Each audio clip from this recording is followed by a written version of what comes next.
For thousands of years, the earth has been our home, but soon it will become our prison. A criminal elite, composed of powerful bankers and owners of large corporations, govern the world from the shadows, and they are one step away from reaching their darkest dreams. 1. Create a world government dominated by an oligarchic elite. 2. Establish a global electronic currency in order to divide the world into two kinds of people, masters and slaves.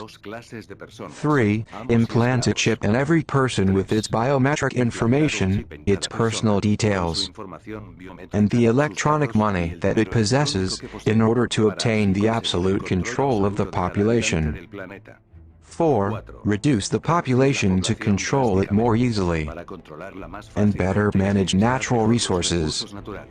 The elite is on the point of realizing the dream that all big criminals have dreamt a long history.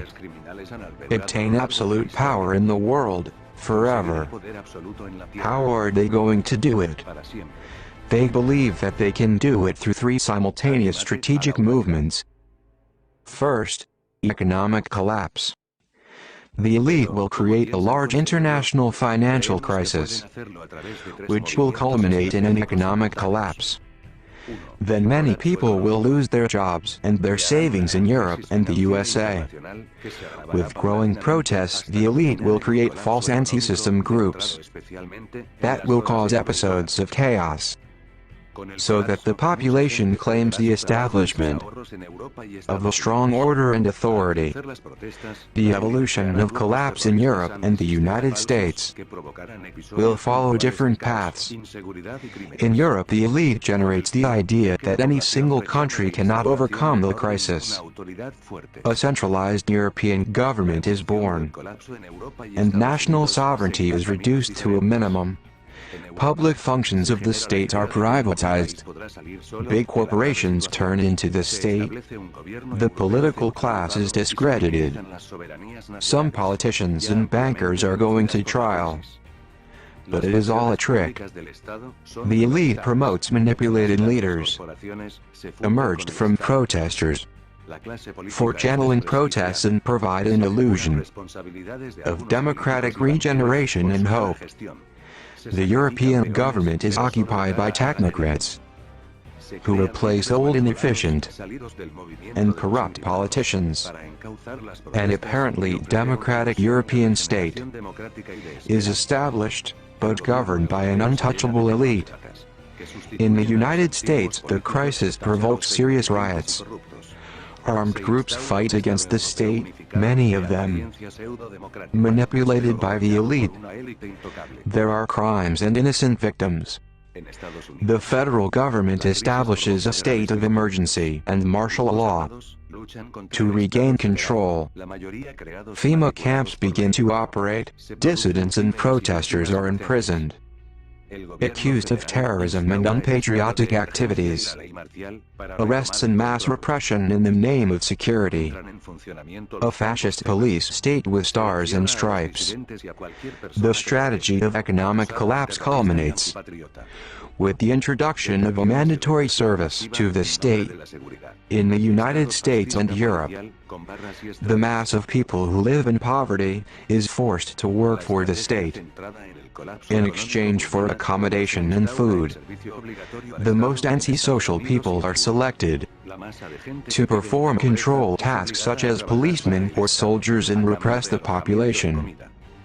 Government promotes reports and denunciations among citizens in exchange for benefits and recognition. At some point during the process of the economic collapse, starts the second strategic maneuver: the health crisis. An epidemic is raised to consolidate the process of mass population control. The mass media exaggerate the situation and generate a state of panic. Demonstrations are prohibited under the pretext that they help spread the epidemic. The epidemic is used to silently eliminate political dissidents. With the advance of the epidemic, the authorities established that the only way to control it is to implement a chip monitoring every citizen and quickly detecting new outbreaks. The chip is also used to store all data of each person, its physical and psychological profile, and its electronic money. Physical money disappears deemed unsanitary, unsafe and uncomfortable. These ideas are implanted in the citizen's mind. Chip equals money. Chip equals medicine. No chip equals death. Combined with the chip, the internet and system of cloud computing will be the basis of mass control. All information is saved in remote servers, a way of citizens' control. To reach absolute domination of the web, the union of the internet and the chip becomes Big Brother. Third strategic maneuver, war. First phase, regional wars. During the economic collapse and the implementation of population control measures, regional wars have grown along the Middle East, Africa, and Latin America. These conflicts may start after another false flag attack, which causes the fall of the stock markets and will be the final trigger for the economic collapse, or even the beginning of the epidemic, if it's a biological attack. In this phase, great powers do not fall in direct conflict between them, in the style of wars in Vietnam, Korea or Afghanistan. The second phase, World War III. After several years of regional wars, and once achieved the total control of the population, the Great War breaks out between the great powers. Large masses of population are recruited by force, and are sent to a chaotic and devastating war.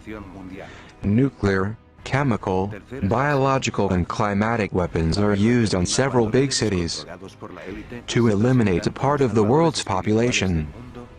Third phase, peace. The war ends when charismatic leaders controlled by the elite appear as spiritual saviors of the world and sign a peace based on the unity of all nations under a single world government of all nations.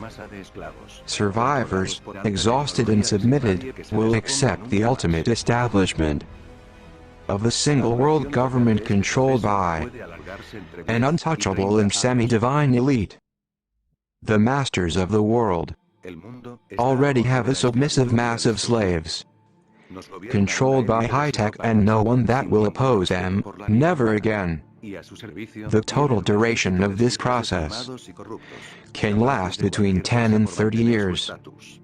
Our world is on the brink of slavery and destruction, governed by an elite group of psychopaths, without any respect for human life, and at their service have an army of heartless and corrupt henchmen capable of anything to maintain their status.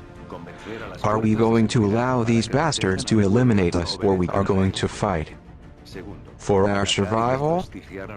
If we want to stop their plans, we must establish 4 immediate objectives. 1. Convince security forces to protect the people and not to obey the elite. 2. Attack and discredit the mass media, responsible for spreading the lies of the elite. 3. Prosecute and punish severely the political class that has served these criminals, all of them. They should fear the people forever. 4. Prevent the deployment of the chip. It's the key point. What can you do? On a personal level, inform as many people as possible of the plans of the elite. Denounce the manipulations by the mass media. Use its own speakers. Devote 1 hour per day to fight the plans of the elite, as if it were a personal challenge. Clean your mind of false values that have been instilled into you by the system. Don't follow blindly any leader, however good he or she may seem. Be yourself, the sole leader of your actions. Don't fall in racial or ethnic hatred. It's a trap to divide the people. Do not allow them to send you to any of their dirty wars. If you are going to hold a weapon, do it against them. At this moment, all rulers in the world are illegitimate. Therefore, disobey this rotten authority as much as you can. They have made you believe that you're just a tiny insignificant grain of sand, just an ant amidst the human anthill. They have made you believe that you must not be different, that you shouldn't make decisions by yourself without asking permission, that you cannot defend yourself, that you have no right to judge or to say what you think, that you do not have any value. They have made you believe that you can only live a small life, with a small dream, purchased in one of their stores, that your time on earth will not leave any trace, that the universe doesn't care what happens to you, that you are just a statistic, a number on a screen, easy erasable. But it's not true. If you are able to truly love and fight, then a single finger of yours is already worth more than all the rulers' heads. Don't have any doubt that you are living the most important moments of your life, because you will be the protagonist of the most important moments in human history. In this era of change, you decide if you're a simple sheep led to the slaughter, or if you are one of the people who will fight to their last breath to save mankind from slavery and destruction. Now is the time to demonstrate your true value.